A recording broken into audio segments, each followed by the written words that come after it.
the United States of America and the NSA. This is not the first time. This is just the first time we caught them, right? That old adage. This is very much the case here. Is this just happens to be the first time that we caught the Russians. And I'll say this. And you have to read deep to find this. The only reason they were caught is because they took an operational risk that they knew was an operational risk, and it got noisy, and they got picked up on their defensive mechanisms.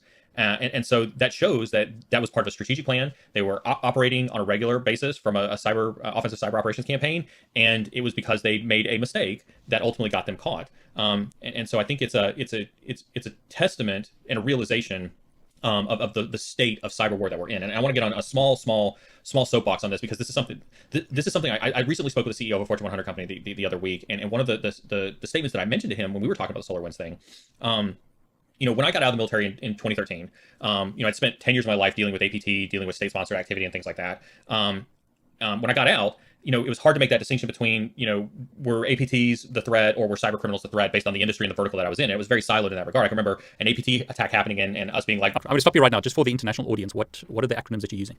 Sorry, APT, Advanced Persistent Threat. So typically APT is referred to, we use APT as a short acronym for state-sponsored activity, or really sophisticated actors. Now, in most cases, that doesn't necessarily mean they're sophisticated. It's just an acronym that's been used for a number of years in our industry to kind of not, denominate sophisticated hack attacks. So apologies for interrupting you. So carry on. Okay. I get carried away with No, go for it. I'm enjoying it. So I think as we've seen the industry grow and the offensive and the defensive side, the cyber criminals, as ransomware has become a huge part of 2020 because of everybody being forced at home. We can go on a completely different segment on that as well. I think what we've seen is the lines that exist between cyber war, state-sponsored cyber warfare, like what we just recently saw with SolarWinds, and common commodity malware attacks. That line between those two is really, really, really starting to fade away, and we're really starting to see the blurring images of this. And here's the example that I give. When did you think, or when at SolarWinds, did they have a conversation at the CISO, at the CIO, or the board level where they sat down and said, you know what, we have a lot of DoD people who are our customers. We have a lot of, companies like Microsoft that are our customers. We have a lot of companies like FireEye that are our customers. You know what, maybe we should start thinking about our cybersecurity team the same way that the NSA thinks about protecting, its infrastructure, or the same way that the DoD thinks about protecting its infrastructure. Maybe we should start thinking like military commanders, and we should start thinking about strategy to task. And we should start thinking about, preparing for cyber war. That was never a conversation that happened at the SolarWinds executive team level. And I think when you look at it like that, if you're a company that supplies anything to any company, you need to ask yourself, do you need to start thinking like a military commander, because you might be in the throes of cyber war and you just don't even know it yet. I mean, what I heard in the press is that they actually cut back, and that caused more problems. They didn't invest in beefing up security. Some of the decisions, whatever, as mentioned in the press, might have actually made it worse. Yeah, there's all sorts of security failings, right? I've seen, GitHub repos with like SolarWinds 123 on it, or things like that. An FTP server, I think, was found in 2019 that had a guessable password. I think all of those fall back into what we would have whether we were having a PCI, payment card industry conversation, or HIPAA, which is I shouldn't have mentioned HIPAA because I can't tell you what that acronym is. The healthcare, the healthcare regulations. All of that is like security 101, and those are things that we always talk about. But I think that's vastly different than having a conversation at the executive level that says we might have to go to war with Russia. We might have to defend our company from Russia versus the people who wrote, TrickBot or, any of the other, malware or ransomware kits that are out there. From what I read between the lines about the SolarWinds hack is it's actually going to help people who are looking for jobs in this industry, because it's kind of put a big spotlight on it, hasn't it? So do you foresee that in the next few years there's going to be a lot more roles for this?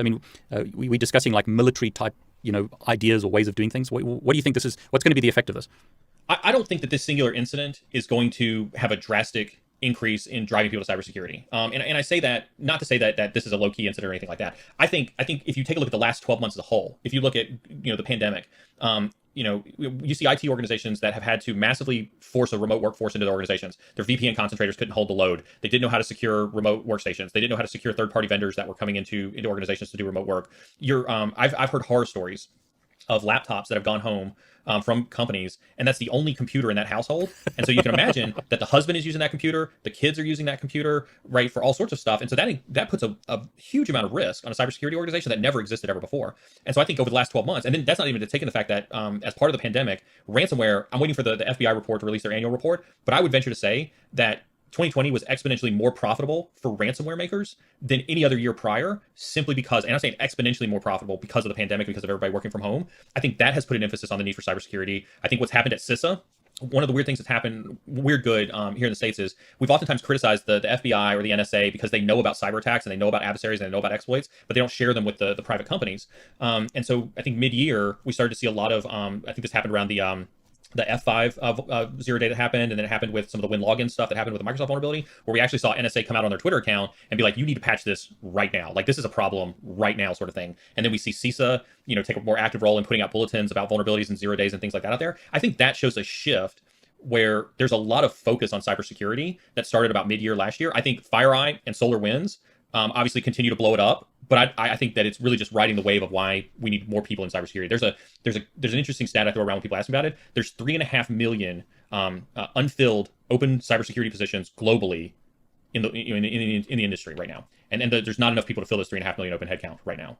And so I think that's just going to continue to exacerbate as we roll into 2021. So if you've got any thoughts about how I was going to talk just about SolarWinds, but I think I don't know, is there any details you want to talk about SolarWinds, or does it just get boring? And should we just it just gets boring. I mean, okay. When people talk about SolarWinds, I mean, there's things that we can talk about in terms of like some of the sophistication that happened, some of the unique things that happened about it, some of the things that we've uncovered about the operational security. But talking about SolarWinds as a breach, and I'll say this is if just in case you want to use this content, right?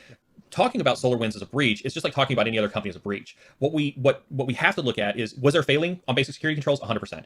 But that is no different, literally, than almost every other security breach that we've talked about for the last 5 to 10 years. There was no crazy 0 day. There was no they had super ninjas coming from black helicopters dropping into the SolarWinds building to make this thing happen. What I think is awesome to talk about the SolarWinds breach are you get to peek behind how a state-sponsored actor work. And so before I talk about that, what I'd like to say is that for your ethical hackers that are out there, if you're new into ethical hacking, don't let anybody ever tell you that you can't conduct a penetration test the same way that state-sponsored actors do. They'll tell you it takes too much time, you won't have enough time and scope to do it. And what I'm telling you is that that's a fallacy, because people are thinking that to be APT, or advanced persistent threat, it takes you a year to do a penetration test, and those two things are completely uncorrelated together. What makes a penetration test awesome is your ability to think outside the box. And that's exactly what it's like to look behind some of these write-ups on how, especially the one that just came out from CrowdStrike, about how they had malware sitting on developers' computers that did nothing except wait for a specific code compile process on these developers' computers, and then inject its malicious process into that code compile process before it got to the code repository. Now, that's a level of stealth, that's a level of operational security where, I talk very frequently to folks when they ask me for advice to think about what are your requirements and make sure you're designing something that fits form and function. You don't need a big, loud, noisy command and control bot on every computer you hack as part of a penetration test. Maybe you only need one component. Maybe you only need to steal passwords out of memory. Maybe you only need to inject into one DLL to get their camera because it's a camera in a conference room or something like that. That's very much what you get to see inside the SolarWinds hack is these guys put malware onto a computer that did one job. And that's what allowed them to stay persistent, stealthy, and exist in that environment for as long as they did. That's great. I mean, I want to, while you're talking about that, I want to kind of ask you some questions that will help people. Do you think to be a good ethical hacker, you need to learn to code? And which language would you recommend, if any?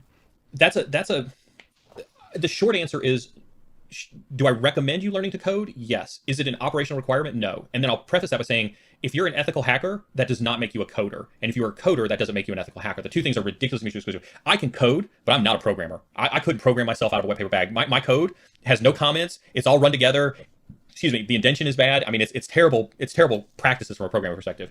I think knowing programming is important in ethical hacking. If you're looking on the hierarchy of things you need to learn over your ethical hacking career, I think you're going to be hard pressed to go your entire ethical hacking career without learning some level of scripting or programming. But you don't have to know the inner bowels of C++ or Pascal or Python or anything like that to be a beginner level hacker whatsoever.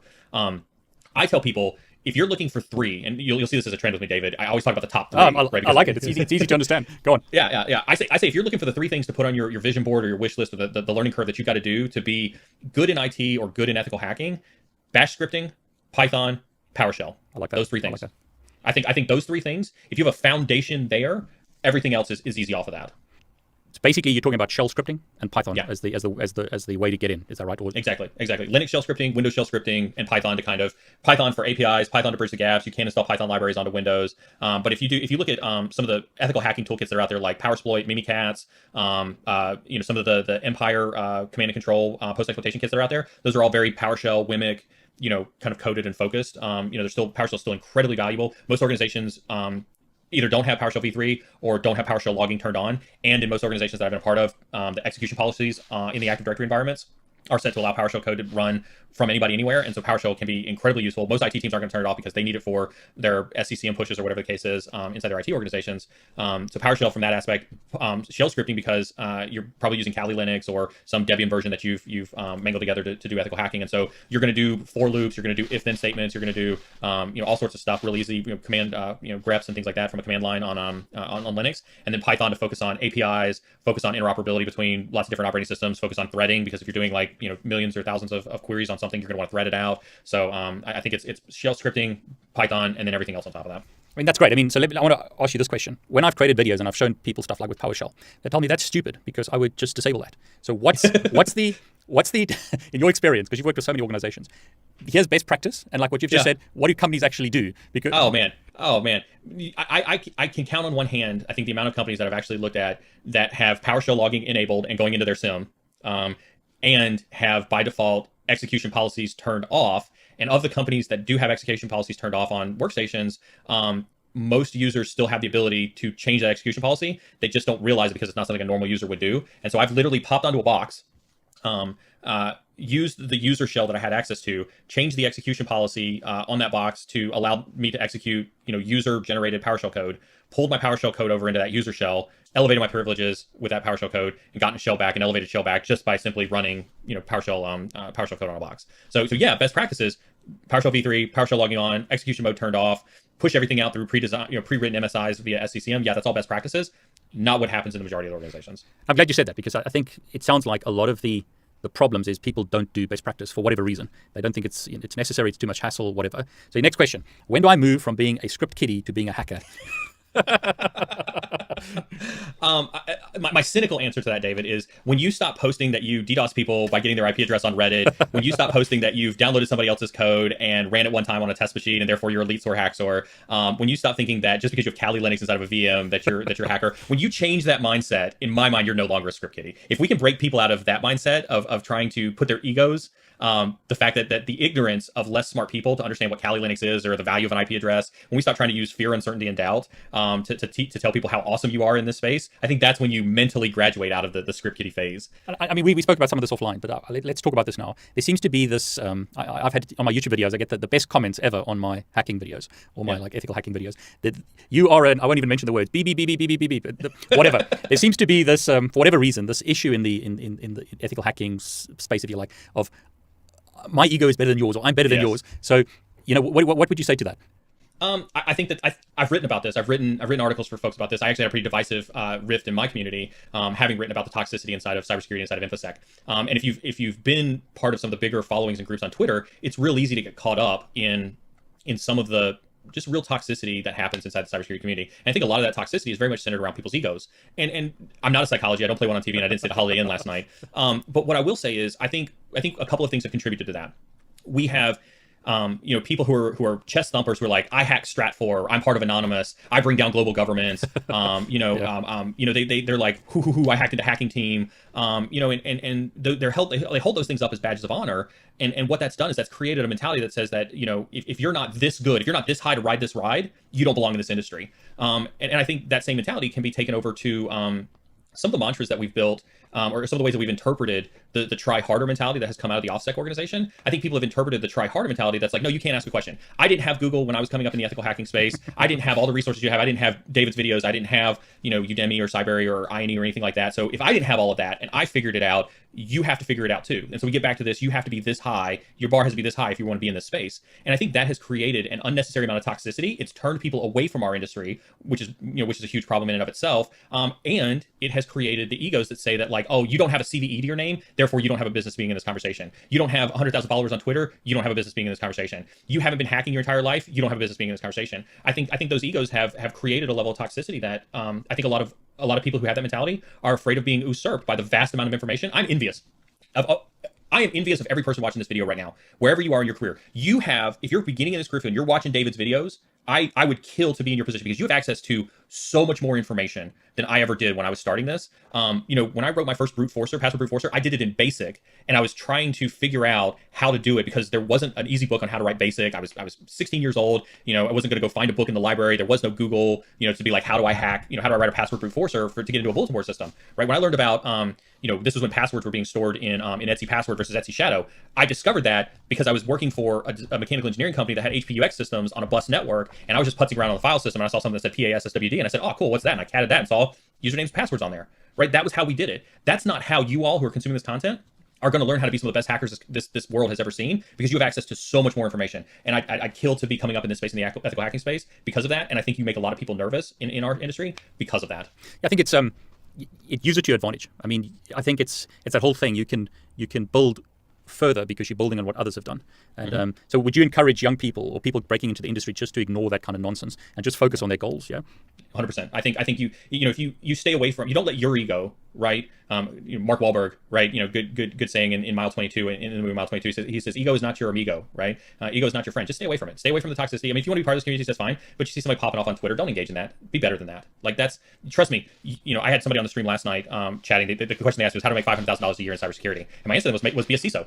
Right, you want to make $500,000 a year, be a CISO. You know how many CISOs have ever spent a day being a penetration tester in their life? Like zero. Yeah, right. Good point. I mean, if you want to be big, bad, bold, and beautiful, you want to make a lot of money in this space. You want to grow past the ethical hacking space. Like all that toxicity that you surround yourself by, it's not worth your time. Put your time and effort into doing something more productive in the industry. So now here's a question for you. I know you like 3. So if you've got 3 or 5, what are the 3 top skills that you should get, or 5 top skills that you would get? I've seen a lot of people talk about this. Like they'll talk about, you need to know Bash, and you've mentioned some of this already. But like, what would you? Forget about certs for the moment. What would you suggest someone focus in on initially?